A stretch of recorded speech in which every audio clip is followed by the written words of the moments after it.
So, good evening guys. Today is August 24, 2026. So, ayun. Umuwi na kami sa Valenzuela. Tapos, kanina, galing kami Maynila. Nagpunta rin ako ng PGH. Nagpa-check up din ako sa scoliosis ko. Tapos, ayun, pinabalik ako sa September 9 sana yun. Kaso lang, pinareschedule ko. Buti lang pinareschedule ko kasi nga, yun nga dahil sa white card ko. Kasi yung schedule ng white card ko for renewal, October 7 pa. So, hindi talaga magkakatugma. Kaya nakiusap ako na sana pa-reschedule ko. Pero buti na lang na pa-reschedule ko. Grateful ako kasi nga nandun din yung friend ko.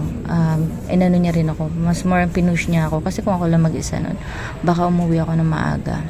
So, yun yung number one grateful ako dahil maganda lang, maayos lang yung takbo ng ginawa ko kanina, nagawa ko dapat kong gawin at saka unang-una Monday, tapos pang spine lang lahat yun kasi kung bukas pa ako pupunta, hindi ako pwede kasi hindi pang spine yun sa Wednesday pa. So, yung schedule talaga sobrang perfect ng pagpunta ko, tapos dapat ngayon may bagyo, sobrang lakas ng bagyo, yun yung naka-announce kagabi, pero hindi naman bumagyo.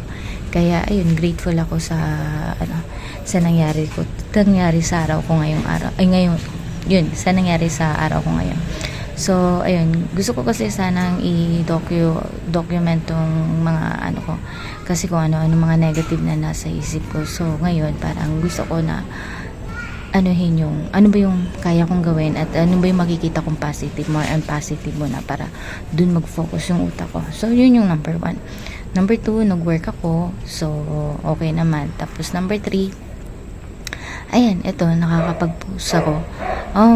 Hindi nga ganun ka-resistance yung pagpo-post ko ngayong araw na to. Kaya, tuloy-tuloy lang. Tapos, mamaya baka mag-exercise ako, hindi baka. Mag-exercise ako after nito. So, ayun, yun yung gusto kong mangyari sa ko ngayon. Kasi, 2 minutes, ang dami ko na nasabi. Parang gusto ko nang yun na lang yung sasabihin ko ngayon. So, dapat 5 minutes lang pala. 5 minutes talk lang to.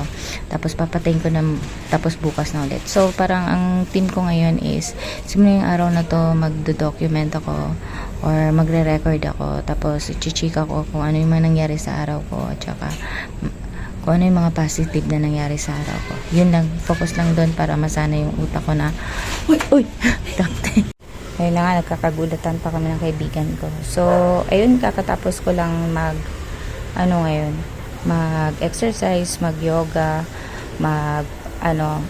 exercise yoga, tsaka meditate. So, 10 minutes each yun. So, yun muna yung ginagawa ko today. Sakit kasi ng likod ko eh. So, ayun, yun muna, good vibes lang tayo. Good energy, good vibes, at saka puro positive lang muna. Wag na, bawasan na natin yung mga negative. So, yun lang for today. Today is August 24, 2026. So, today is Monday. Bukas ulit.